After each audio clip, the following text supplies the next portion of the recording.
So, my friend Roberto Cavallini. Yes. What an Italian name. Yeah, kind of, not Roberto Cavalli, but nearly No, there. but still. Yes. I instantly, when I heard Cavallini, I think of Benini, that movie is one of my favorites. It's La Vita è Bella. But yes. you're the man behind the movie Vista Mare. Yeah, I'm one of the co-producer of Vista Mare. It's a co-production between Austria, Utopia Film, and Albolina Film, which is the company I work for.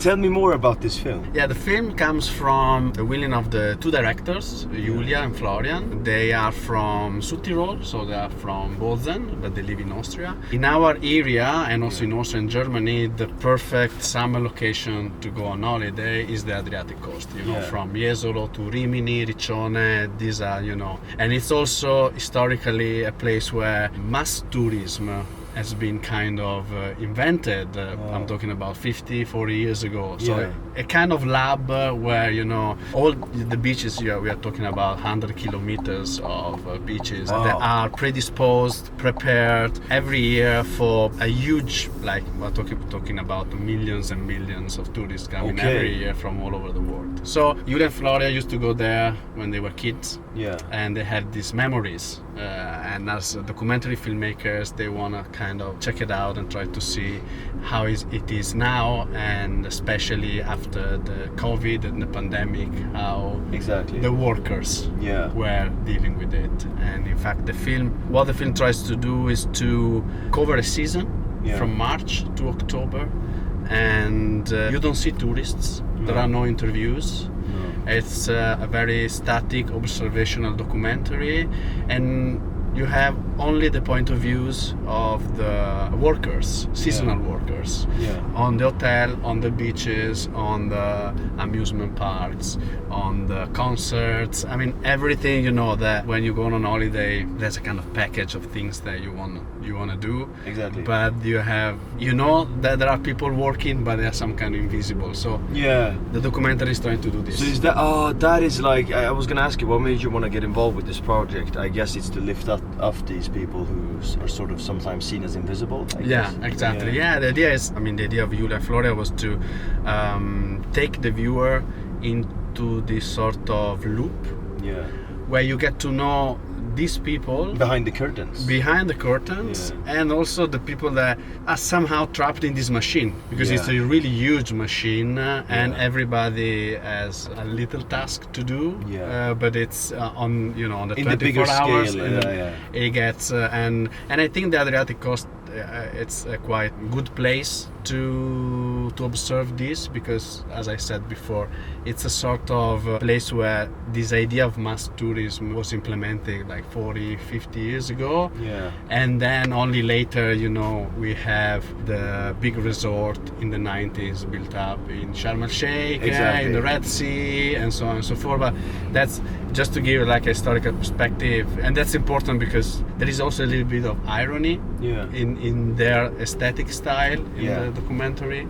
So nothing is said, because as I said, there is no interviews, no people talking, no talking heads, and not this. More like getting into the landscape and try to observe like if you were there, basically. Yeah, but I'm so curious now, in like what made you yourself get involved in films? Okay, as a producer, you mean as well. Well, I think for me personally, film, it's a universal language that can cross cultures, and I think as a responsibility as a human being is to communicate and build bridges with people.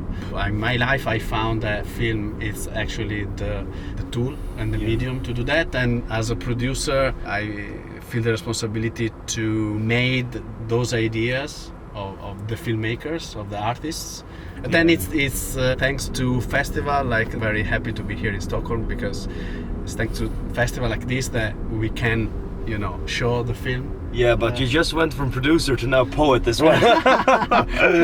No, that was beautifully put. Yeah, I totally hear you on that. That there's nothing quite like it, like film. Like it breaks barriers. Like it gets across to. It has the ability to get across to anything. Like I'm such a film nerd myself, and like when I just think about all the different kinds of movies that I adore, that have like gotten me into different cultures of different worlds and stuff like that. It's all thanks to movies. So, do you have personally any favorite? Oh well, yeah. I also teach history of Italian cinema. As well, wow! So I have an academic background. Oh, and so I read that. I'm a little bit too. I have too much. I can't. Yeah, really, you can't. No, because I love Italian cinema, and I wish I could talk to you for 6 hours. Because the thing is, no, but I started. You know, how it's so weird how I got into Italian cinema. It was actually through the soundtracks. This man, he was called Piero Picconi or something like that. Piccioni, yeah. Piccioni. Yeah, oh my God, that's for me. He's the greatest. For me, I like all the respect to Morricone, but for me, he's my, because it's the sound I can't even describe. Like it touches my soul, you know. And he made these movies with with one of the greatest actors you had. He passed away like 20 years ago. Oh, I gotta find his name. Wait, I have to show you. I mean, it could be Alberto Sordi. Yes, Alberto Sordi. Okay. Of course, it was Alberto Sordi. But do you know, the first movie I saw with him was like one of his worst, with some woman he did like in the end of his career in 1998. He also did some as a director, which I think they're very good. But yeah, this one, Incontri Provitti. Okay, yeah. I think I try to remember which one it is. So for you, when you grew up, the first movies you saw, was it Italian or was it American or was it like spaghetti westerns? Like, whoa. No, I think if I have to pick up in my own memories, film actually that made me, because I was watching movies, but then the Italian neorealism and all that came later when I started university. Yeah. Or end of the high school kind of thing. But early on, I think it was like the film that I can remember was Reservoir Dogs by Tarantino, which made me think, I think also you can do different things with cinema. Yes. It's not just like a comedy, or you can actually work on the storytelling and entertain, but at the same time make the brain work. Yeah, for sure, 100%.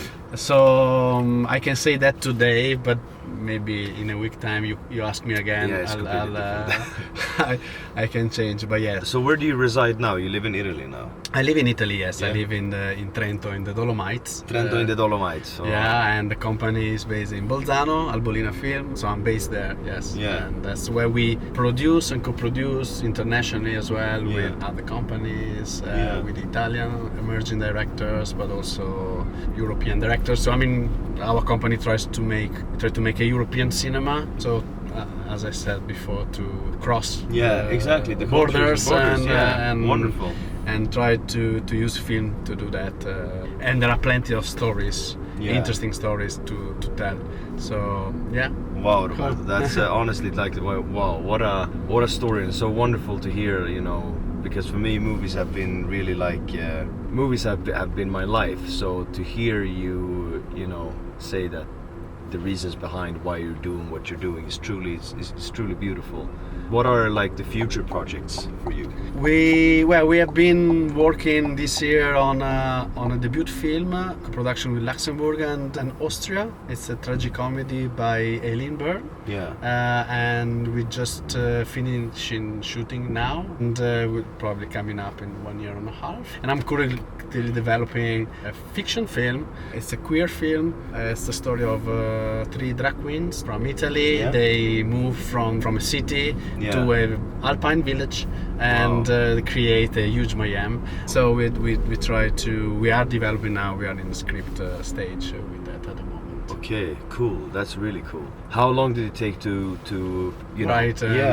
Well, as an independent producer, at the moment, from the idea to the actual screening in the cinema, it can take up to 4 or 5 years. All right. So it's a long journey for everybody. Oh, then 4 or 5 years.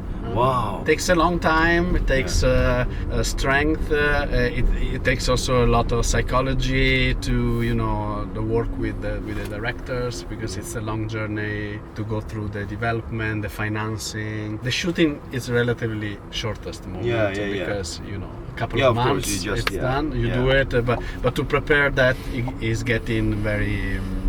It takes the time to go through all the phases. So at the moment I have part of this dark comedy with drag queens, another titled Ting. It's a coming of age story by Maximilien de Joie. It's with elements of fantasy and horror as well, based in Italy. These are the two main fiction projects, but then we have another couple of documentaries, other 3-4 co-productions. So it's nice. A lot of projects. I hear you. So hopefully I come back to Stockholm. I was gonna say, see you in a year or two. Definitely. Some other films. You're a busy man. Of all the projects like this one that you've made now, has this been one of your favorites to work on? I mean, this has been a project that was born during the COVID. And it's also our first documentary for Albolina Film, creative documentary. That we managed to have a very well funded film. And then we managed to have the world premiere in Locarno, alla Semaine de la Critique in August. So for us, it's like it has been a very beautiful process, and we're also very happy and supporting the director's vision to be in Locarno and to be. Yesterday we had wonderful news from Florence because he was in competition at the Festival dei Popoli. And we won as the best Italian documentary there. Congratulations! So, that's amazing. That's a good also. It's a good sign for an Italian documentary in Italy. So I think it's exactly the kind of films and documentary we want to do, that has a kind of a critical angle on a social issue, but I think films don't have to preach much. In a sense, I also like when the aesthetic part of the film speaks for itself. Yes, of course. And then, I mean, sometimes we have the tendency to think that the audience has to be fed informed stuff. And I'm all about social documentaries that have bring information, but if you tell me what I actually like to do is actually films that leave a little bit of space and time to the audience to think with their minds and make up their thoughts and decision in life. That's it. Beautiful. Roberto Cavallini, what an honor, honestly. My pleasure. This was wonderful. My pleasure, thank you.